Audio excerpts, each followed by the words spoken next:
మహిళలు, రైతు, కర్షకులు, అలాగే పర్యావరణం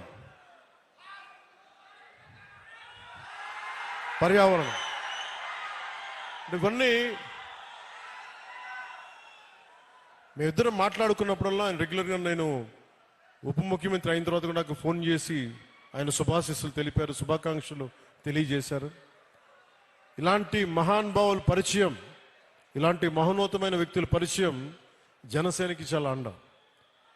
నాకేం అవసరం లేదు, మన భవిష్యత్తు కోసం, మన బిడ్డల భవిష్యత్తు కోసం, మీ తరాల భవిష్యత్తు కోసం. సినిమాల్లో పీక్ సక్సెస్లో ఉన్నప్పుడు, ఖుషీ తర్వాత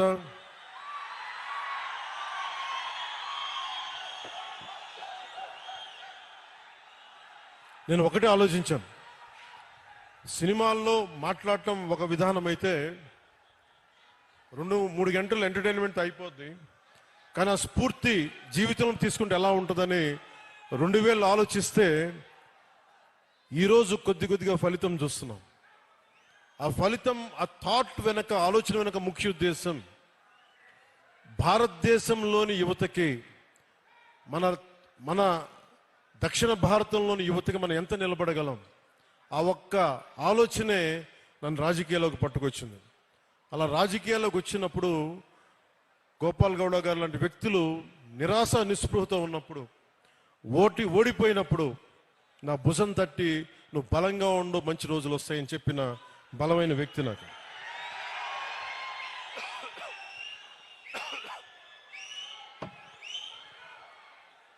ఇది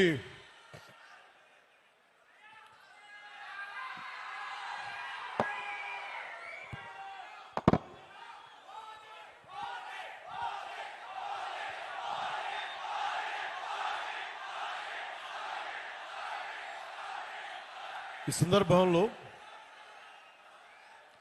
సినిమాలు ఇవన్నీ ఆనందం, మంచిది, కానీ మనకి సినిమాకి వెళ్ళి చూడాలన్నా పర్యావరణం కానీ, అలాగే కుల కట్టుబాట్లని ఛేదించి, కులాల్ని దాటి మనం భారతీయులుగా ముందుకెళ్ళాలి. ఇలాంటివన్నీ కూడా నాకు గోపాల్ గౌడ గారి సంభాషణలు దొల్లుతూ ఉంటాయి. అలాగే ఇక్కడికి రాగానే చాలామంది పెద్దలంతా మాట్లాడారు, ఇక్కడ మనకి నీటి సమస్య ఉందని. పెన్నార్ మరియు పలార్ నదీ పరివాహక ప్రాంతం మీద 10,000 చదరపు కిలోమీటర్ల వరకు విస్తరించి ఉంది మన పూర్వపు కోలార్ ప్రాంతం.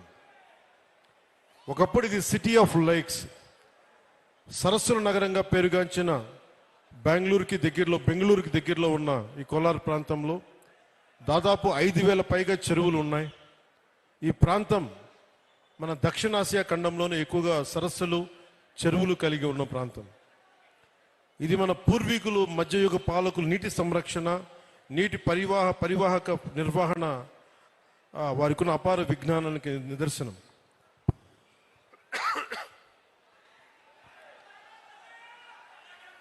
అలాగే ఇది మన జిల్లాలన్నీ కూడా ల్యాండ్ లాక్ రీజియన్స్ కాబట్టి నీటిని అందించడం మీద ఎలాంటి చర్యలు చేపట్టాలి అనేది చాలా బలంగా మాట్లాడారు అందరూ. దానికి సంబంధించిన ఇన్ఫర్మేషన్ కూడా ఇచ్చారు. అలాగే కోలార్, చిక్బళ్ళాపూర్ జిల్లాలు బెంగళూరుకు ఆహారాన్ని అందించే అక్షయ పాత్ర ఈ రోజున నీటి ఎద్దడితో ఇబ్బంది పడతా ఉన్నారు. దీనికి సంబంధించి సోదర భావంతో మీ సమస్యని పరిష్కరించడం కోసం ఒక ప్రయత్నం చేస్తారని మీకు తెలియజేసుకుంటా ఉన్నాను.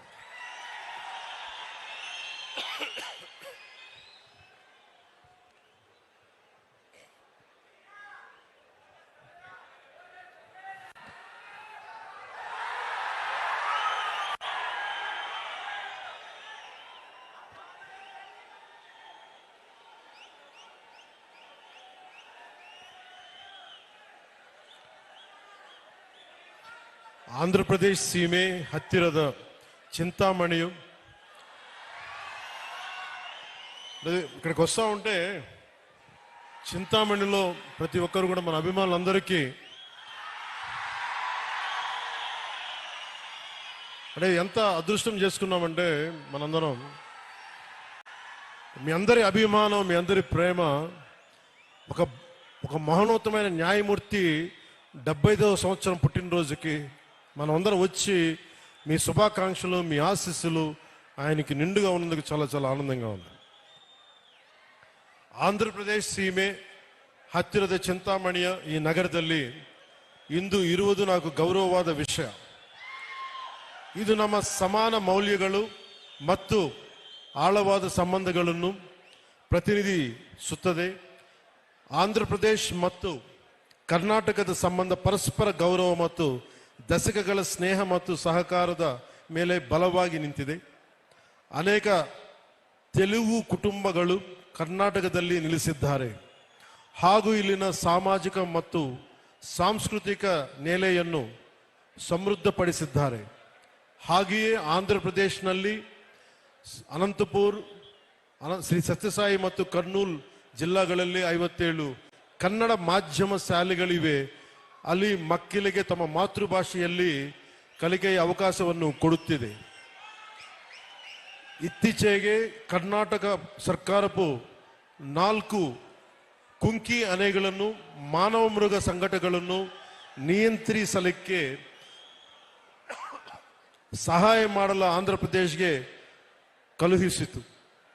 ಇದು ನಮ್ಮ 2 ರಾಜ್ಯಗಳನ್ನು ಒಂದುಗೂಡಿಸುವ ದಯ, ಸಹಕಾರ ಮತ್ತು ಐಕ್ಯತೆಯನ್ನು ತೋರಿಸುತ್ತದೆ. 5 ನಮಗೆ ಏನನ್ನು ನೆನಪಿಸುತ್ತದೆ ಅಂದರೆ ಸೀಮೆಗಳು ನಕ್ಷವುಗಳಲ್ಲಿ ಮಾತ್ರ ರೇಖೆ ಹಾಕಬಹುದು, ಮನಸ್ಸುಗಳನ್ನಲ್ಲ. ಕುಂಕಿ ಆನೆಗಳ ವರ್ಗಾವಣೆ ಸಮಯದಲ್ಲಿ ಕೆಲವು ಕರ್ನಾಟಕ ಮಂತ್ರಿಗಳು ಅವರ ಭಕ್ತರನ್ನು ಶ್ರೀಶೈಲಂ ದೇವಸ್ಥಾನ ದರ್ಶನ ಮಾಡಲು ಸಹಾಯ ಹಾಗೂ ವಸತಿ ಆಶ್ರಯಗಳ ನಿರ್ಮಾಣ, ಮಠಗಳ ಅನುಗ್ರಹದ ಅನುಮತಿ, ಅನ್ಯ ಸಂಬಂಧ ವಿಷಯಗಳು ಸಹಾಯ ಮಾಡಬೇಕಾಗಿ ವಿನಂತಿಸಿದಂತೆ ಗೌರವಾನ್ವಿತ ಮುಖ್ಯಮಂತ್ರಿ ಶ್ರೀ ನಾರಾ ಚಂದ್ರಬಾಬು ನಾಯ್ಡು ರವರ ಮತ್ತು ನಾನು ಸಂಬಂಧಿತ ವಿಭಾಗಗಳೊಂದಿಗೆ ಸಭೆ ಮಾಡಿದ್ದೇವೆ. ಗೌರವಾನ್ವಿತ ಪ್ರಧಾನಮಂತ್ರಿ ಶ್ರೀ ನರೇಂದ್ರ ಮೋದಿಜಿ ಅವರ ನೇತೃತ್ವದಲ್ಲಿ ಕೇಂದ್ರ ಸರ್ಕಾರ ಸಹಾಯದೊಂದಿಗೆ ನಮ್ಮ ಪ್ರೀತಿಯ ಕರ್ನಾಟಕ ಜನರಿಗೆ